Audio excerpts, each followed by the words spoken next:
ஆண்டவராகிய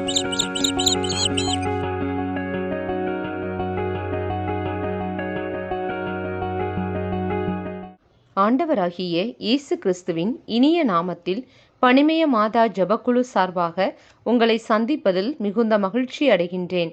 நாம் இன்று தியானிக்க எடுத்திருக்கும் திருவசனம் எபேசியர் அதிகாரம் 3 இறைவசனங்கள் 18-19. இறை மக்கள் அனைவரோடும் சேர்ந்து கிறிஸ்துவுடைய அன்பின் அகலம், நீளம், உயரம், ஆழம் என்னவென்று உணர்ந்து அறிவுக்கு எட்டாத இந்த அன்பை அறிந்து கொள்ளும் ஆற்றல் பெறுவீர்களாக. அதன் மூலம் கடவுளின் முழு நிறைவையும் நீங்கள் பெற்றுக்கொள்வீர்களாக. நாம் தியானிப்போமா?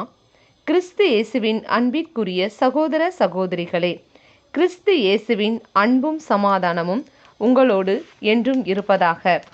கிறிஸ்து இயேசுவுக்குள் பிரியமானவர்களே, கடவுள் தம் ஒரே மகனையே உலகிற்கு கொடுக்கும் அளவிற்கு இந்த உலகின் மேல் அன்பு கூர்ந்தார்.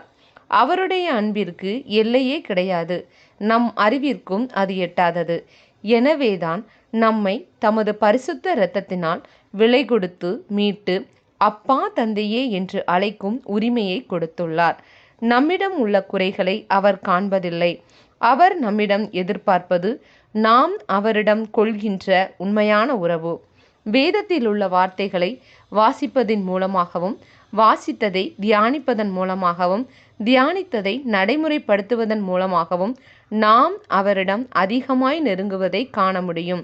இதைத்தான் திருவெளிப்பாடு அதிகாரம் 1 3ஆம் திருவசனத்தில் இந்த இறைவாக்குகளை படிப்போரும் இவற்றை கேட்போரும் இந்நூலில் எழுதியுள்ளவற்றை கடைபிடிப்போரும் பேறு பெற்றோர் என கூறுகிறார்.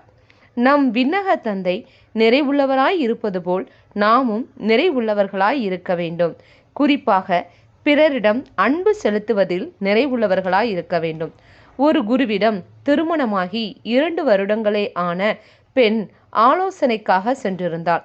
அவள் தன் கணவனின் குறைகளை கூறி தமக்கு அவருடன் வாழ விருப்பமில்லை என கூறினாள். அந்த குரு அவளை தோட்டத்திற்கு அழைத்து சென்று, உனக்கு பிடித்த பூச்செடிகளுள் ஒன்றை தேர்ந்தெடுத்துக்கொள் என்று சொன்னார். அப்பெண் ரோஜா மலருடன் கூடிய அந்த பூச்செடியை எடுத்தாள். அந்த குரு, இந்த செடி உனக்கு வேண்டாம், இதில் நிறைய முட்கள் இருக்கிறது என்று சொன்னார். ஆனால் அந்த பெண், இந்த ரோஜா மலரை மிகவும் நேசிக்கிறேன், அதனால் இந்த முட்கள் எனக்கு பெரிதாக தோன்றவில்லை என்று உரைத்தாள். அந்த குரு சிரித்து கொண்டே அந்த பெண்ணிடம், உன் கணவரையும் உண்மையாக நேசிக்க தொடங்கு, அவரிடம் உள்ள குறைகள் பெரிதாக தோன்றாது என்று கூறினார். ஆம் பிரியமானவர்களே, நாமும் பிறருடைய குறைகளை காணாமல் இறைவன் நம்மிடம் காட்டிய அன்பை, அவர் சாயலில் படைக்கப்பட்ட மனிதர்களின் மூலமாக அன்பு செய்வதன் மூலம் இதை காண்கிறோம். இதை காணும் நம் பரலோக தந்தையும் நம்மை தம் ஐஸ்வர்யத்தால் நிறைவாக்குவார். நாம் ஜெபிப்போமா? எங்களை அளவுக்கு அதிகமாய் நேசிக்கின்ற எங்கள் அன்பின் பரலோக பிதாவே, இந்த நாளுக்காக நன்றி செலுத்துகிறோம். நீர் எங்கள் மேல் வைத்த அன்பிற்காகவும் இரக்கத்திற்காகவும் கிருபைகளுக்காகவும் உமக்கு நன்றி செலுத்துகிறோம். நாங்கள் பிறருடைய குறைகளை காணாமல் அவர்களை அன்பு செய்யவும், அந்த அன்பை பிறருக்கு உதவக்கூடிய செயல்களின் மூலமாகவும் எங்களை பரிசுத்த ஆவியின் துணை கொண்டு போதித்து வழிநடத்துவீராக. இந்த எளிய ஜெபத்தை இயேசு கிறிஸ்துவின் இனிய நாமத்தில் ஒப்புக்கொடுத்து ஜெபிக்கிறோம் எங்கள் நல்ல பிதாவே, ஆமேன்.